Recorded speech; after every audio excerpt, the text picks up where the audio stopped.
Salut tout le monde, bienvenue dans le SVG numéro 18 consacré à la série des drivers. Let's go!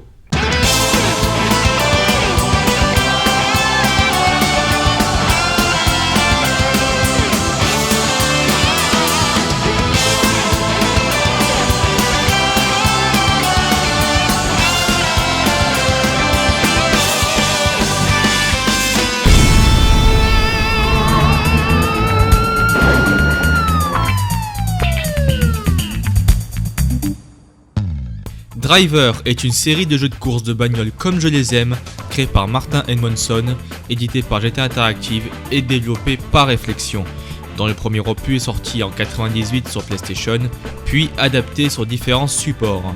Dans ce jeu, nous sommes dans les années 80 et on incarne le fameux John Tanner, un policier infiltré dans la mafia et dont les différentes missions doivent être accomplies au volant de voiture donc.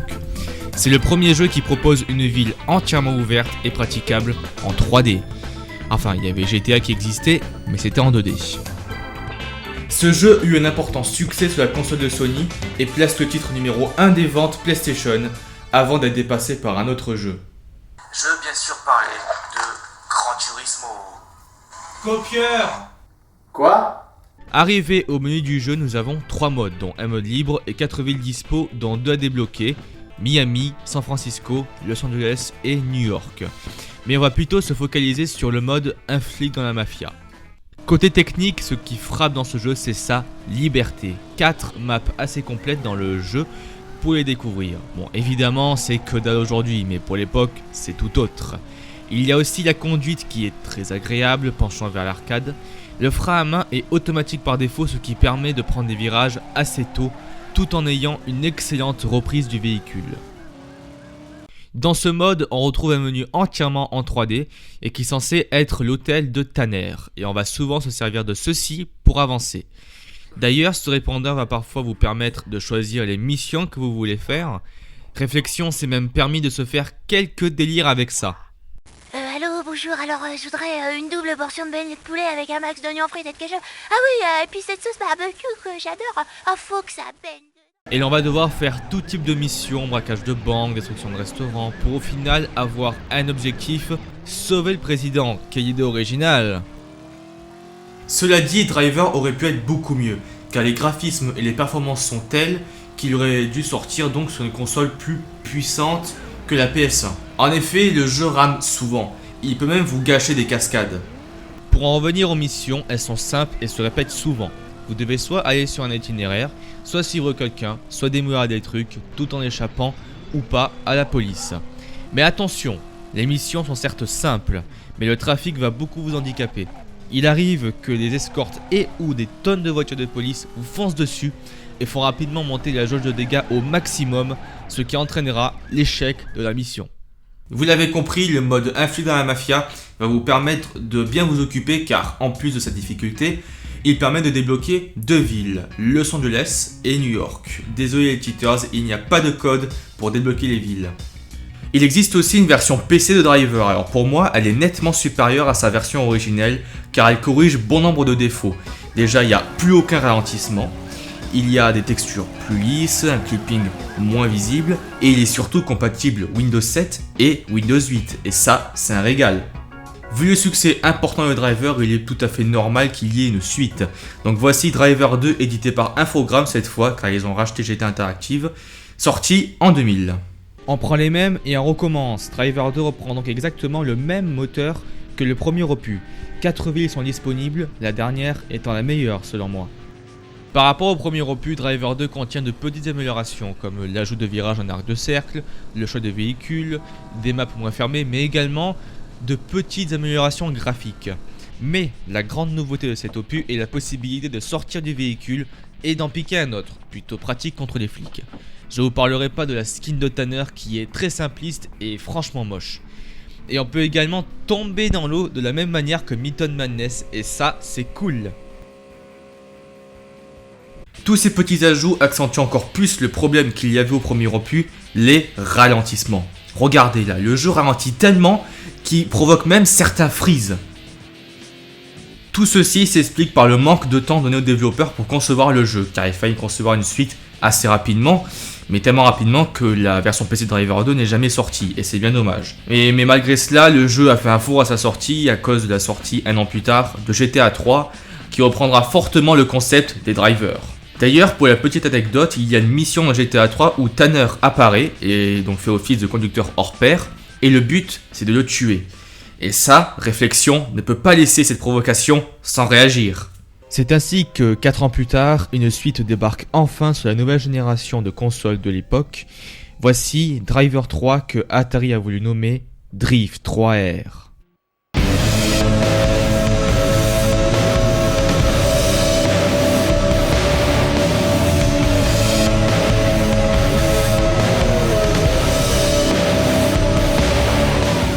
Alors, je vous parlerai pas du scénario en entier, si ce n'est que le méchant est Charles Jericho, mais en gros, c'est bien la suite de l'histoire de Driver 2. Alors, je ne sais même pas si cela se passant encore dans les années 80, quand on voit la gueule du portable de Tanner. Bon, alors c'est un anachronisme. Dans ce troisième opus, Réflexion s'est donné plus de liberté. Cette fois-ci, Tanner peut conduire des motos, des bateaux et des poids lourds en plus des voitures.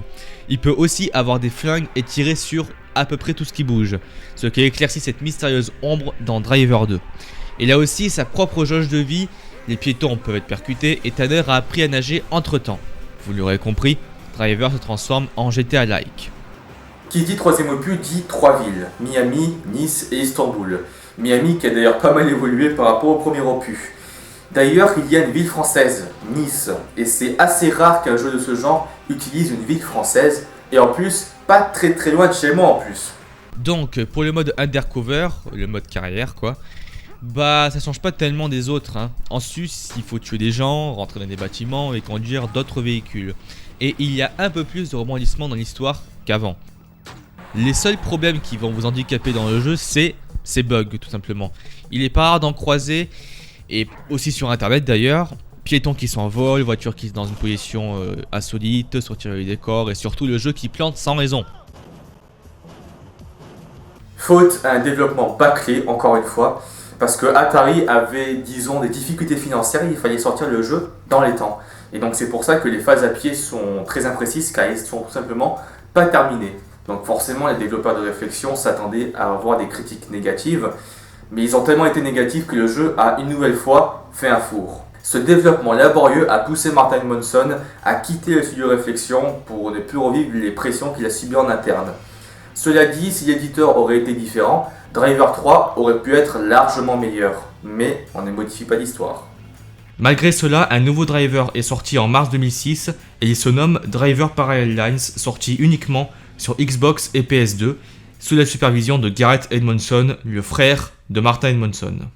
Pour essayer de relancer la licence, Réflexion décide de se séparer de Tanner pour laisser place à The Kid, avec une toute nouvelle histoire, un hors-série donc. Le jeu dispose cette fois d'une seule ville, New York, mais le scénario la décompose en deux époques, une en 78 et l'autre en 2006. Les voitures évoluent, l'interface aussi, mais pas le tracé. Réflexion a revu en profondeur la jouabilité de cet opus. Déjà, il y a pas mal de bugs qui ont été corrigés et il y a un tout nouveau système d'infraction où en fait, si vous vous échappez de la police et que vous rentrez dans une autre voiture, grâce au pare-brise de la voiture, la police ne peut pas vous reconnaître. Plutôt pratique. Donc, tout comme Driver 3, c'est un GTA-like mais en plus poussé. On peut toujours sortir des véhicules, mais on peut aussi faire des courses et, grande nouveauté, du tuning. Logique pour un driver.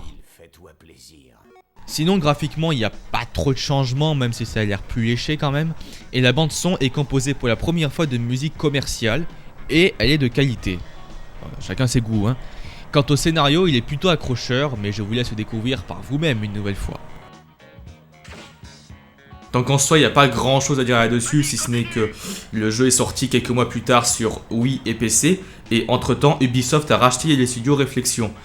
Et en fait, sur la version Wii et PC, c'est les mêmes jeux. En fait, il y a juste l'IA et la physique qui ont été corrigés, des réglages supplémentaires, mais en soi, c'est les mêmes jeux quoi.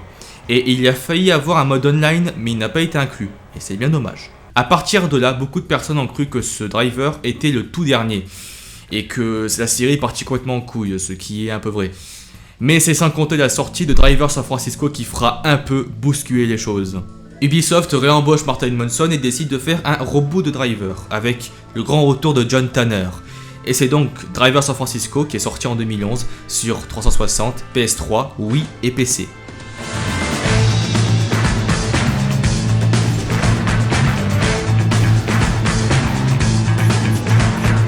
Alors cette fois, rien à voir avec Parallel Lines, c'est un gros retour aux sources que la licence a bénéficié. Donc, comme dans Driver 1, il n'y a pas la possibilité de sortir du véhicule, les voitures sont les seuls véhicules contrôlables. Et bien sûr, le retour de John Tanner, avec une nouvelle skin assez discutable, mais au moins, il est là.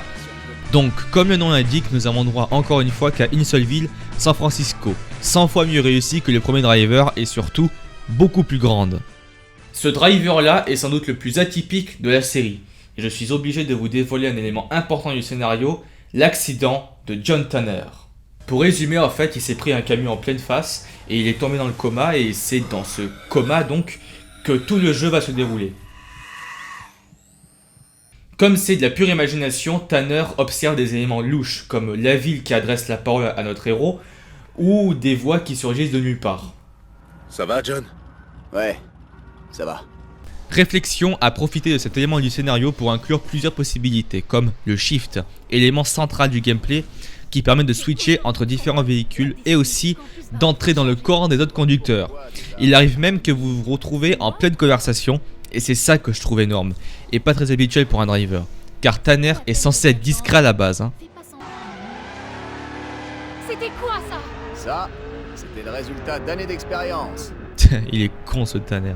Donc en gros, ce jeu pourrait nous donner envie de provoquer un accident pour se retrouver dans le coma et ainsi être dans son imagination la plus folle.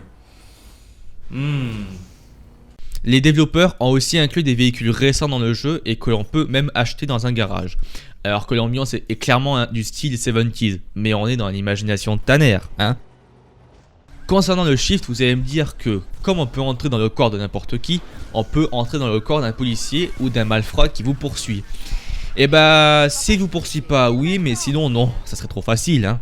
Cette fonctionnalité permet surtout lors d'une poursuite ou d'une course, justement, à se faufiler dans un véhicule du trafic de sens inverse et le percuter de plein fouet. Une fonctionnalité permet même de propulser la voiture pour que le choc soit plus efficace. Concernant cette fonctionnalité, elle fonctionne à l'aide de cette jauge, qui fait aussi office de nitro virtuel, puisqu'il n'y a aucune fumée qui sort du pot d'échappement. Enfin, le but du jeu n'est pas de sauver le président cette fois, mais de tuer Charles Jericho, l'ennemi de Tanner dans Driver 3. Et son coma va l'aider à arriver à ses fins. Un méchant relativement charismatique dans cet opus, je trouve. Hey, il est derrière nous! Il existe aussi une version Wii de Driver San Francisco, mais l'histoire est différente, elle se passe en fait avant Driver 1, donc c'est un préquel. Et il y a de la vraie Nitro. Bon, il reste un jeu de caisse assez sympathique, mais avec des graphismes clairement en dessous des capacités de la Wii, et un clipping assez omniprésent. Bref, voilà un reboot assez controversé, déjà parce que le bannissement des phases à pied en aura buté plus d'un, et aussi la skin de Tanner qui est assez controversée aussi. D'ailleurs, juste après la commercialisation de Driver San Francisco, Martin Edmondson quitte à nouveau le studio Réflexion, mais cette fois avec son frère Garrett, et se concentre sur Tomstar, leur studio de développement de jeux pour mobile. Avant de vous quitter, voici une petite nouveauté dans la SVG, les appréciations. Il s'agit en fait d'une synthèse de tout ce que j'ai dit qui sera représenté par des cartouches de couleurs qui viendront de ce côté. Et donc il y aura 3 couleurs, il y aura le vert qui signifiera que j'ai très bien apprécié le jeu, qu'il est franchement pas mal, voire génial.